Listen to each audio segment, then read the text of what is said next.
No one had seen a human ship in nearly 200 years. Not in the outer rings, not in the inner sectors, not even in the no-man's zones where lost junkers and desperate scavengers roamed. To most species, humans were just a story now, something told to younglings to make them behave. Be nice, or the humans will come back. A myth, an echo, nothing more. But the Zarkari Council knew better. They had records, classified and buried deep beneath encryption and fear. Reports of entire planets going silent. Fleets wiped clean in seconds. Footage of a single black armored figure walking through fire and plasma like death itself. The files were stamped with one universal word that every language understood: caution. So when the long-range sensors lit up on the edge of Sector 9, an area long considered a dead zone, the Council was summoned without delay. High Chancellor Vurak slammed his staff into the ground of the crystalline chamber. Are we certain it's human? Admiral Serenus nodded once, his pale violet skin rippling with tension. The architecture matches old Terran hull designs: triangular stern, dual reactor cores, carbon titanium shielding. It's broadcasting nothing, just coming straight through. And the weapons? Asked General Threx, eyes narrowing. Serenus swallowed. They're offline, but it's massive, over 7 kilometers in length. No transponder, no crew manifest, just silence.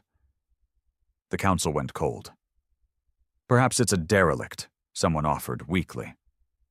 No, Vurak said flatly. Derelicts drift. This one moves like it remembers where it's going. They called it Oblivion's Fist, not because that was its name, but because of what followed in its wake. The first outpost it passed, Station Takar 9, sent a message. Friendly, curious, standard diplomatic greetings.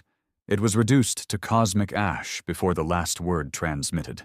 There was no warning, no response, no emotion, just annihilation. Then came the silence again. The ship moved on.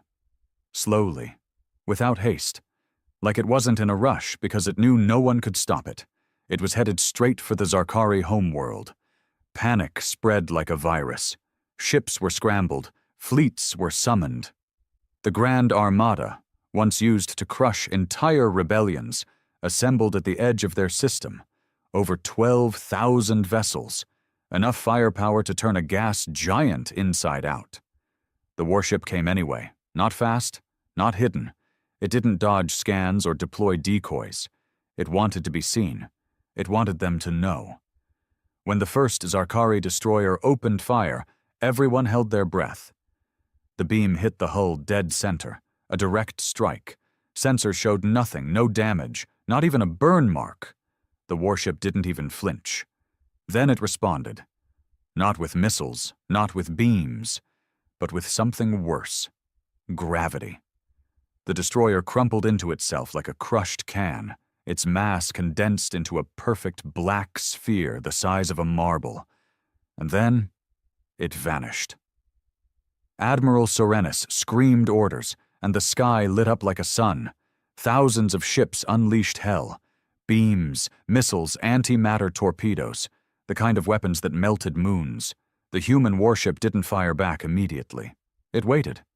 And when it did respond, the entire first line of their fleet, 4,000 ships, was gone in the blink of an eye.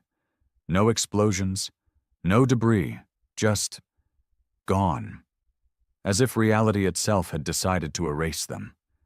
That's when the screams started, and the panic. Admiral Serenus, his voice cracking, sent one final order.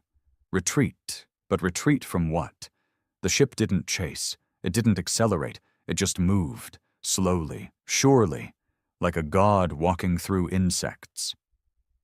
Back on the Council's chamber, Vurak stared at the feed in horror. We told ourselves they were gone, he whispered. We mocked their savagery, called it primitive. But they didn't vanish. They just waited. Why now? Someone asked, voice trembling. Why return after all this time? No one answered, until the warship spoke. A single transmission. A voice like gravel and thunder, speaking an ancient tongue that had once ruled the stars. You taught us fear. Now let us return the favor. The transmission echoed across every channel, bypassing encryption, overwhelming defenses, and silencing all chatter in an instant. Even ships without receivers picked it up, vibrating with the resonance of that ancient, terrible voice. You taught us fear. Now let us return the favor. It wasn't just a threat. It was a declaration. The council chamber was in chaos. Some members shouted for immediate surrender, though to whom, none could say. Others called for the detonation of the planetary shield matrix, a desperate defense that hadn't been used in centuries. High Chancellor Vurok simply stared into the feed as the warship moved steadily closer, its silhouette blotting out distant stars like a living eclipse. He knew what that voice meant. Long ago, the Zarkari had studied human psychology, not to understand, but to conquer. They'd learned the way humans feared being small, being forgotten, being weak. So they humiliated them, turned their colonies into penal moons, reduced their homeworld into dust. It had taken decades of quiet warfare and subtle sabotage, but eventually the humans disappeared. Or so they thought. "Where is it now?" Vurok asked, his voice low. Admiral Serenus's face was pale. 4 million kilometers from orbit, 2 hours at current speed, shields at full. We're evacuating the outer zones. Evacuating to where? Vurok snapped. There is nowhere left. This thing isn't here for war, it's here for judgment. The Admiral didn't answer. He couldn't. Meanwhile, on the surface, panic had erupted. The sky was turning a shade of red no one recognized, like the color of molten fear. Civilians screamed as gravity pulses distorted the atmosphere, dragging winds into twisted spirals. Time itself began to stutter in small zones. People stuck mid-step for a heartbeat longer than they should have, air hanging strangely still, like the world was hesitating. In the underground bunkers, a young Zarkari technician named Ressa clutched her communication pad, staring at the ship's image on the live feed. She wasn't old enough to remember the wars. But her grandfather used to speak of them, when he was drunk, when he forgot to be afraid. He'd talked of fire that burned without flame, of soldiers who charged without shields, of eyes so human and yet something else behind them. She had never believed him. Until now. The ship wasn't sleek. It wasn't elegant. It was brutal, black, jagged like it had been built from the bones of fallen stars. It carried the scars of battles long past, marks that hadn't been repaired, as if to say, "We survived this, and we'll survive you." Ressa typed a message to her superior. "What do we do?" The reply came quickly, and it chilled her. "Pray." Out in orbit, the Grand Armada, what remained of it, regrouped. They launched probe drones toward the vessel. Tiny machines that zipped through vacuum, feeding constant telemetry. The drones were armed with the newest Zarkari tech, neuro-splitting pulses, phase disruptors, and an AI that could predict and counter enemy targeting systems. They vanished before they got within 50 kilometers. No impact, no defense, just gone. It was as if the space around the ship had rewritten its own laws. Reality bent in its presence. Weapons failed not because they were weak, but because the warship refused to let them exist. That's when the screams started again, this time from the ships nearest to the warship. Not external attacks, internal, crews clawing at their own faces, visions of Earth, of burning skies, of their own homeworlds destroyed by something, false memories, or perhaps ancient truths reawakened, psychic warfare, human-made, beyond comprehension. Admiral Serenus stared at the feed, sweat dripping from his chin. It's not just fighting us, it's punishing us. Vurak's voice was a whisper now. What did we do? What exactly did we do to them back then? The answer came from a diplomat who'd remained quiet till now. Elderly, blind in one eye. He stepped forward, trembling. We didn't just wipe out their colonies, he said softly. We captured their children, turned them into soldiers, used them against their own. We broke them, thought we erased them, but we only made them wait. No one spoke after that, because the ship had stopped, just outside orbit, hanging there like a sword above the world, and then a smaller object detached from its underbelly. No weapons, no threat detected. It drifted gently toward the surface, burning through the atmosphere like a black comet. It was headed for the capital. For them. Ressa saw it streak across the sky, and for the first time in her life, she understood what fear really was. The object fell without resistance. No interceptors launched, no missiles chased it. Every defense system along its path simply failed. Not deactivated, refused to work, like the machine spirits themselves cowered at what approached. Ressa ran to the roof of the bunker as the sirens wailed. The city skyline had become a ring of flame and dust. The object was descending fast, like a god's hammer falling toward judgment. Her heart pounded in her chest as she lifted her eyes to the heavens and saw it break through the clouds. It was a pod, sleek, black, about 20 meters long, glowing faintly with red veins of heat. It slowed as it neared the city center, hovering just above the surface before gently lowering itself onto the stone plaza where public executions used to be held long ago. A fitting choice. People gathered, but no one dared approach, not even the military. It sat there, silent, steaming. Then it opened.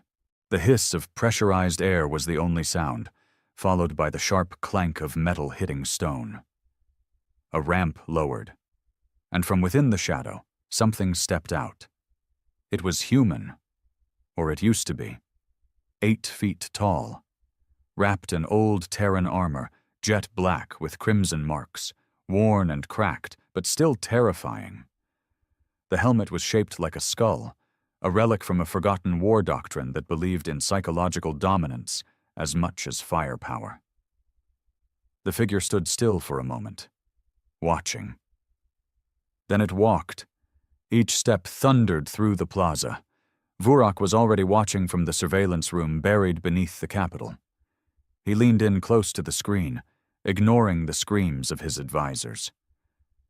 "I remember that armor," he muttered. Admiral Serenus turned, voice shaking. "That's not possible." "It was a myth," Vurak whispered. "Project Revenant. They said it failed." "Apparently," Serenus said, "it didn't."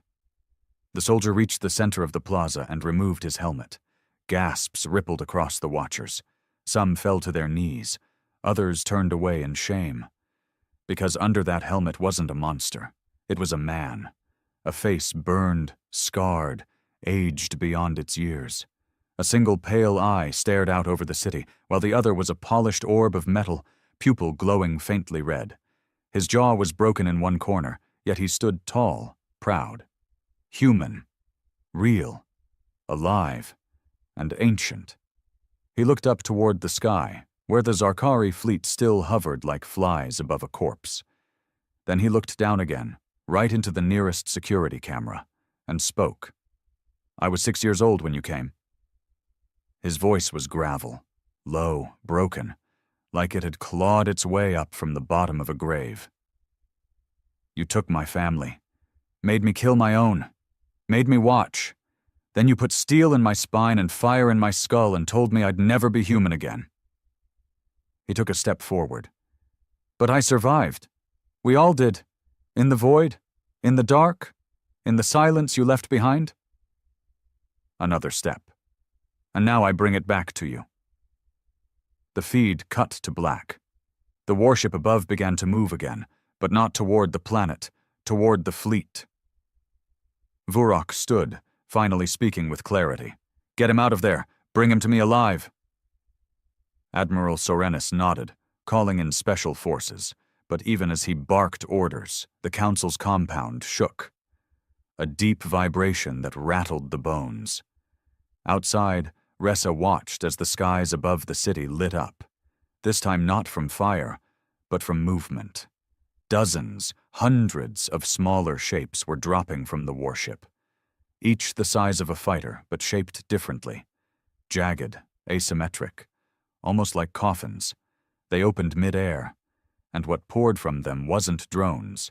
It was humans, black-armored, silent, falling like the wrath of forgotten gods, not shouting, not roaring, just falling with intent.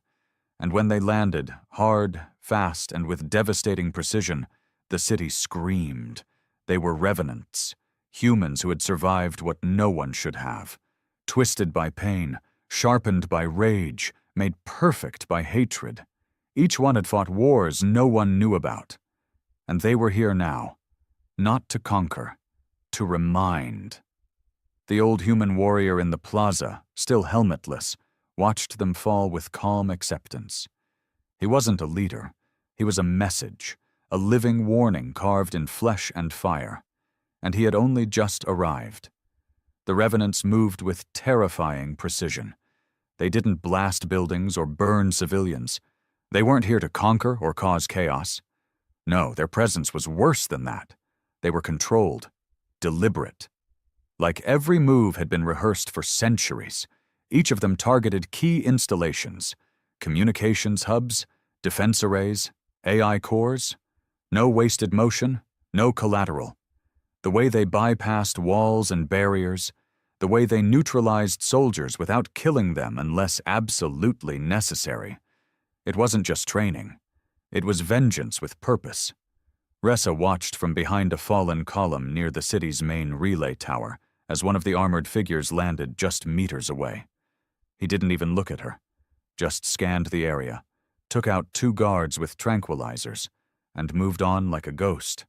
Not a word spoken. No acknowledgement. She was invisible to him, unworthy of wrath. The message was clear. You are not the target, but you are not safe either.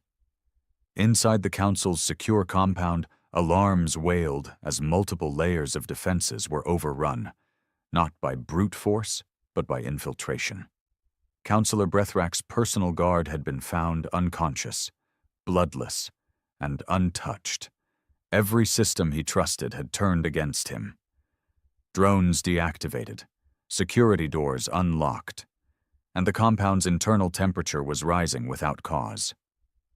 Vurok paced the chamber, barking orders into his wrist console. "How are they disabling our systems?" "Human code," Sorenis said grimly. "It's inside everything, from centuries ago. They seeded it before they vanished. I think they always planned to come back." Vurok froze. "They didn't just survive," he muttered. "They prepared." The old warrior, the first revenant, was already within the outer ring of the capital's core. He wasn't rushing, just walking, calm and steady. The people cleared out of his way as if drawn by instinct. Some cried. Others fell to their knees. No one challenged him. A drone hovered above him, broadcasting to the council. "Identify yourself," it demanded in Zarkari tongue. The man stopped, looked up. "I am Revenant 01, he said, "but you may call me the echo of your sins." He raised one hand, palm open, and in orbit, Oblivion's fist lit up. Not with fire, but with memory. Every screen across the system, every projection, every transmission line, even ones long dormant, came to life with a flood of archived footage, executions of human prisoners, experiments on human children, propaganda justifying their extermination. Thousands of hours, replayed in sickening detail. The things no one wanted to remember. Things the new generation never even knew. And over it all, the voice of the past. We must cleanse the vermin before they contaminate the stars. The council chamber went silent, not out of guilt, out of fear, because if that footage had been kept, it meant someone had planned to use it. This isn't just retaliation, Vurak whispered. This is exposure. They're not just destroying us, Serenus said hollowly. They're letting the galaxy watch. Other species, those who had once allied with the Zarkari, those who had stayed neutral, now saw the truth. And the fear that once belonged to humans was now shifting. Across the stars, planets began locking down, refusing Zarkari ships, sending out apologies, pleas, denouncements. The Zarkari were becoming pariahs, and the Revenants hadn't even fired their main weapon yet. Back on the surface, Ressa stumbled through rubble to find her younger brother, still hiding in the utility tunnel. She gripped his arm. We have to go. To where? She looked up, saw the warship still waiting in the clouds above, unmoving, but somehow it felt closer now, like it was listening. They're not here to kill us, she said slowly, realizing it in real time. They're here to remind us. Of what? A voice answered her thoughts from a nearby comm unit, the same voice that had spoken when the ship first arrived. Power isn't control. Power is memory, and we remember everything. The outer rings of the capital were a wasteland of silence, not the silence of death, but of something worse. Judgment. Revenants now occupied every vital point in the city. They stood like statues at intersections, watching. Their armor pulsed faintly, as if alive. They didn't speak, didn't move unless provoked. Their presence wasn't just physical, it was psychological. A permanent reminder that humanity had returned not as victims, but as consequence. Up above, Oblivion's fist continued to hang in the sky like a forgotten god, shrouded in storm clouds and burning atmosphere. Lightning occasionally traced its jagged edges, as if the very heavens were trying to comprehend its existence. Deep in the council compound, chaos had given way to something else. Surrender. Not the kind that comes from losing a battle, but the kind that comes when the soul realizes it has already lost. Vurak sat at the central table, head in his hands. Around him, counselors argued in hushed tones, voices cracking with fear. Perhaps if we issue a formal apology. An offering, a planetary tribute, anything. They're not here for payment, Vurak snapped, rising to his feet. They don't want compensation. They want to bury us with our own shame. He turned to Serenus. Where is the original one? The speaker? Revenant 01 ? Serenus didn't answer, because the doors were already opening. He was here. The room froze as Revenant 01 stepped into the chamber. No escort, no fanfare, no weapons drawn.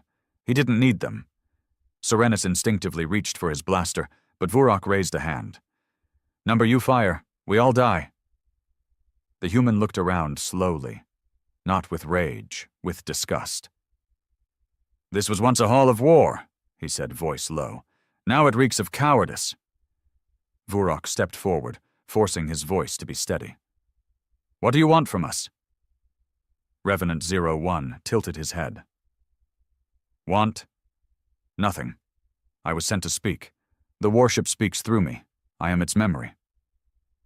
Serenus sneered, eyes red with suppressed hate. So, what, you're some kind of prophet now? No, the man said. I'm your mirror.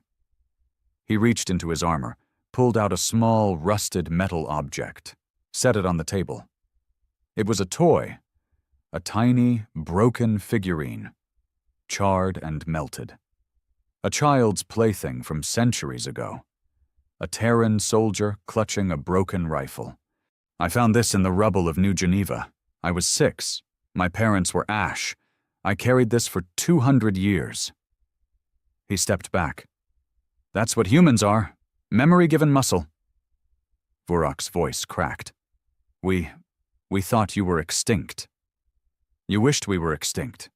Then he raised his head, and for the first time there was emotion in his voice. You erased our worlds, but not all of them. There were sleeper ships, cryopods, children sent away before the end. We were hidden by those who knew what was coming. Serenus stared in disbelief. You were just children. You shouldn't have survived. That's the mistake everyone makes with humans, Revenant 01 whispered. You think pain makes us weak. It doesn't. It clarifies us. Then came the noise from above. Low. Deep. A pulse.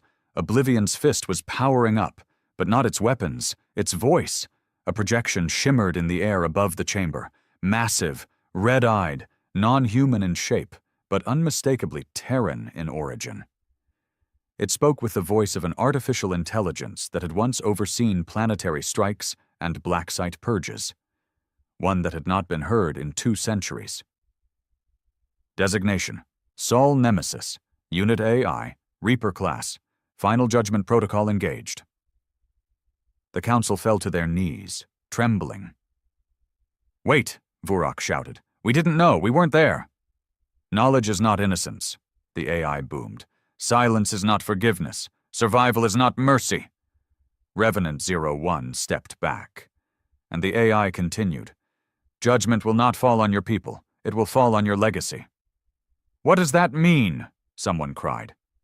Then, from orbit, a series of high-pitched signals echoed, but no weapons fired.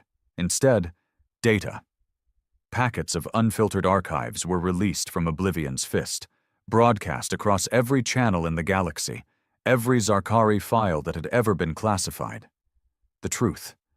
War crimes, manipulations, false treaties, genocides, all of it, made public and irreversible. Across the stars, protests ignited. Zarkari trade routes shut down, borders closed, allies abandoned them. Civil unrest bloomed on every colony world. They weren't being destroyed by fire. They were being unmade by truth. Revenant 01 looked at Vurak for the final time. We don't need to kill you, he said. The galaxy will do that for us. And with that, he turned and walked out. No guards to stop him. No bullets fired. Because the war was already over, and humanity had won it with memory, not missiles. Outside the capital, the skies remained thick with ash and silence. The people of Zarkar Prime didn't go to work. No ships launched. No factories roared to life.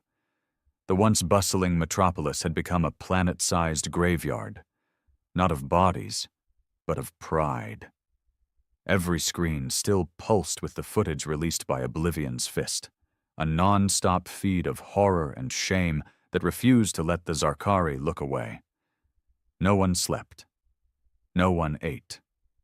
The screams from centuries ago now echoed in every home, replaying the moment when power turned to cruelty. And humanity made sure everyone could see it. In the lower sectors, riots broke out, not from rebellion, but confusion.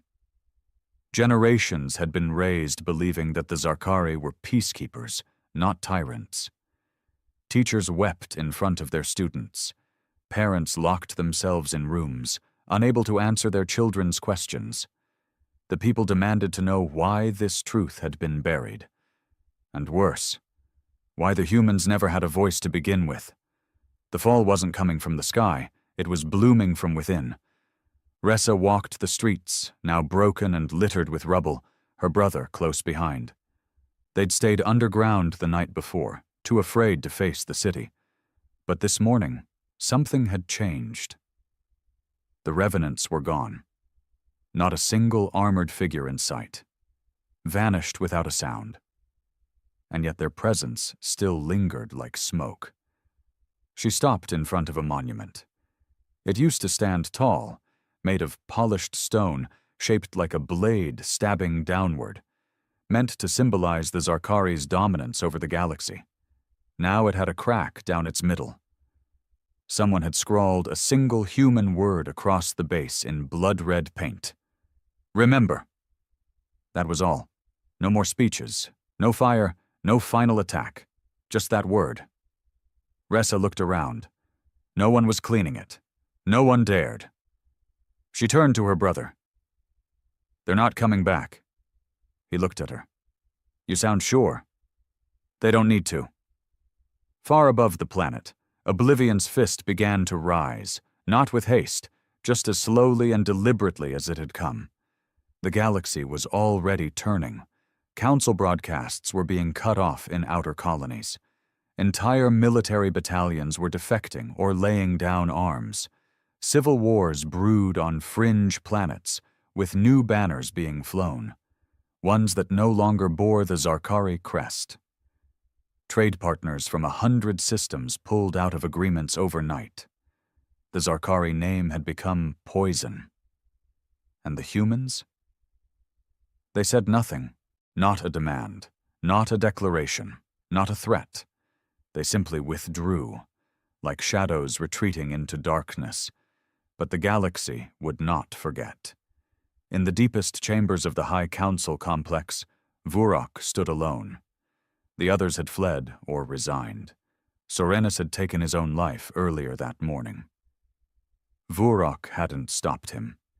He stared at the holoscreen one final time, watching the warship fade into the stars. Not a single Zarkari ship had managed to follow. Because Oblivion's fist didn't leave a trail, it left a scar.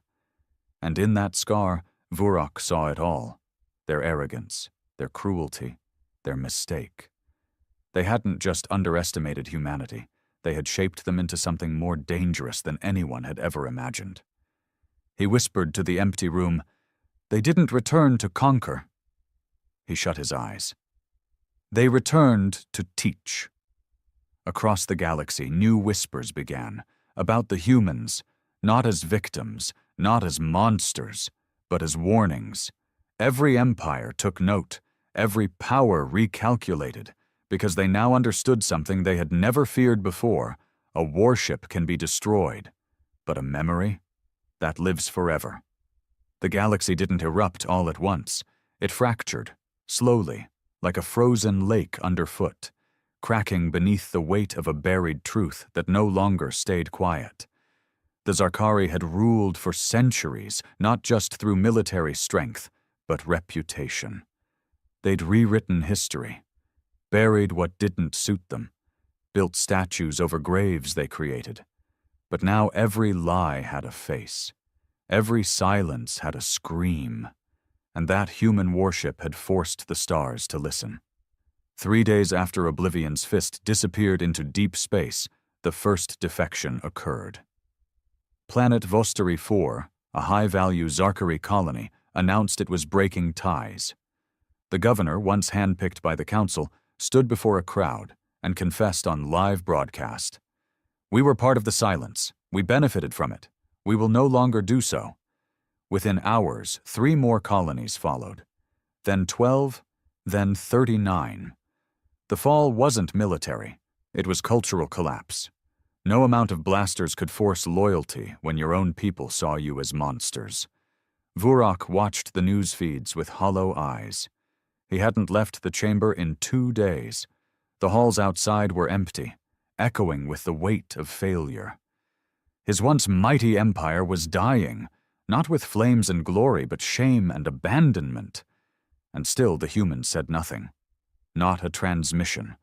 Not a message. They didn't have to. In a distant system, a summit was being held between former allies of the Zarkari, representatives of the Solari Federation, the Urith Dominion, and even the reclusive Mikaran enclaves gathered in a neutral zone aboard a floating citadel. The topic? Whether to label the Zarkari as a rogue regime. For centuries, that phrase had been reserved for human remnants. Now it belonged to those who once dictated it. The Federation's chancellor, a silver-scaled being known as Tyrex Voss, spoke gravely. "We tolerated the Zarkari because they promised order, but now we see what that order cost." A pause. "Perhaps the humans didn't vanish. Perhaps we drove them so deep into the dark that they became something worse."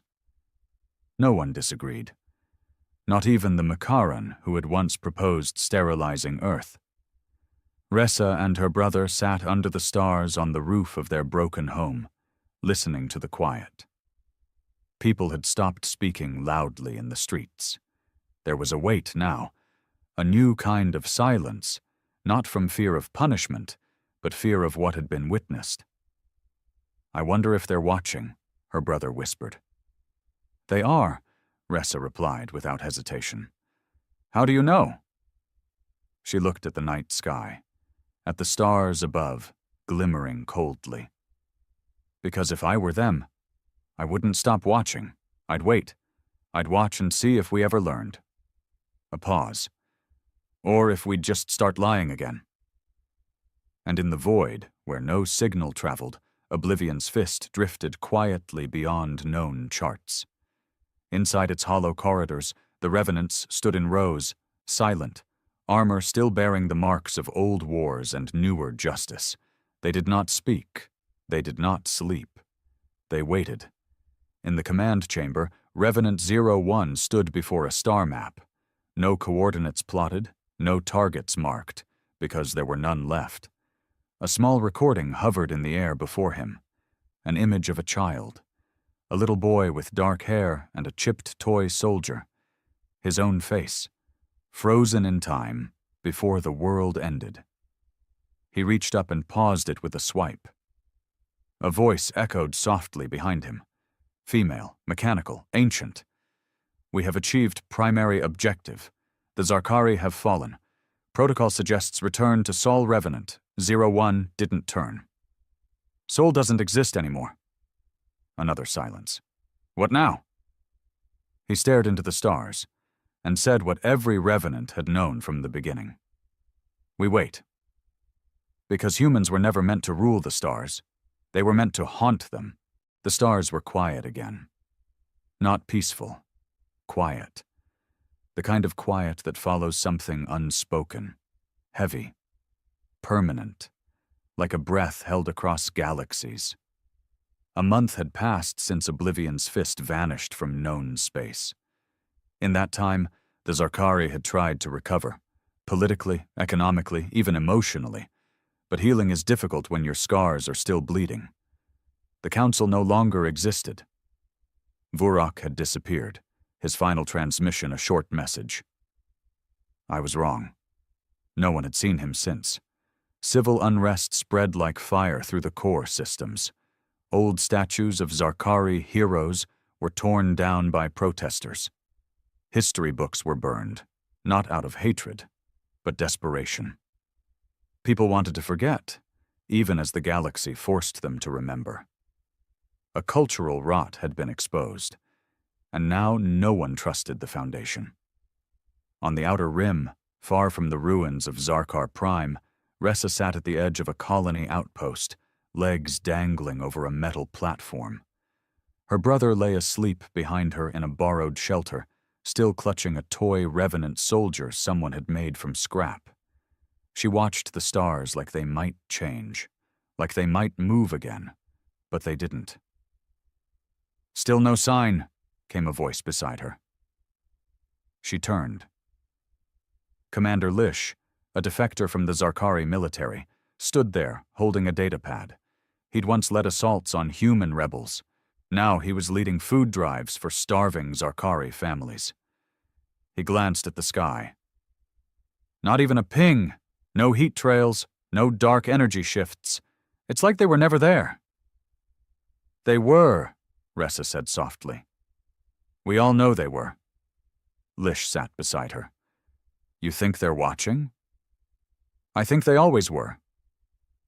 Lish nodded, then held up the pad. "The new interim alliance is forming. 37 species.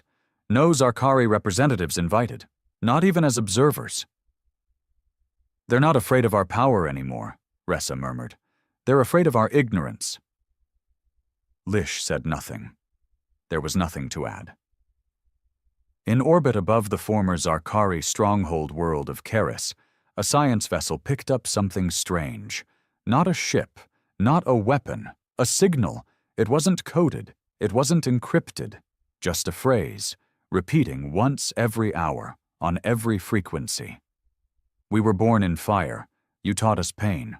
We learned to remember. We are still watching. In the furthest corners of known space, pirates reported spotting a dark silhouette drifting between nebulae. No lights, no engines active. But when pursued, their ships malfunctioned. Hulls cracked. Systems died. No one dared go closer. Eventually, they stopped speaking of it at all. They didn't want to attract it. Back on Zarkar Prime, what was left of the old educational system had been restructured. A new course was mandatory across all age levels: Galactic Truth and the Human Reckoning. Children learned now what their parents had been denied: about Earth, about the cleansing, about the war that erased a species but planted the seeds for a different kind of return.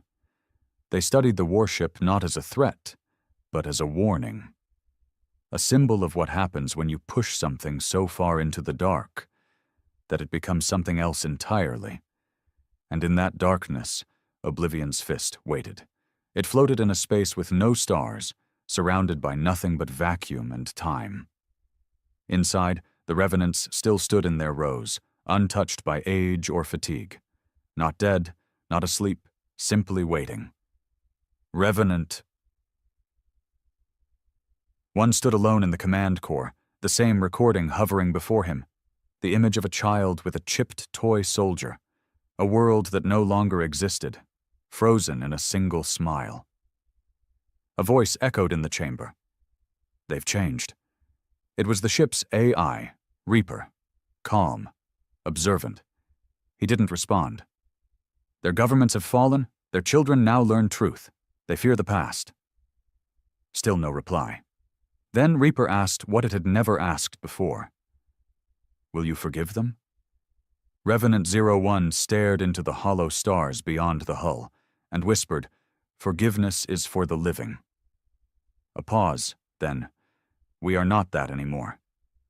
The galaxy spun on, unaware of when or if the humans would ever return again. But every species now lived with the same thought in the back of their minds, pulsing like a silent beat in the dark. They are still out there, and they never forget.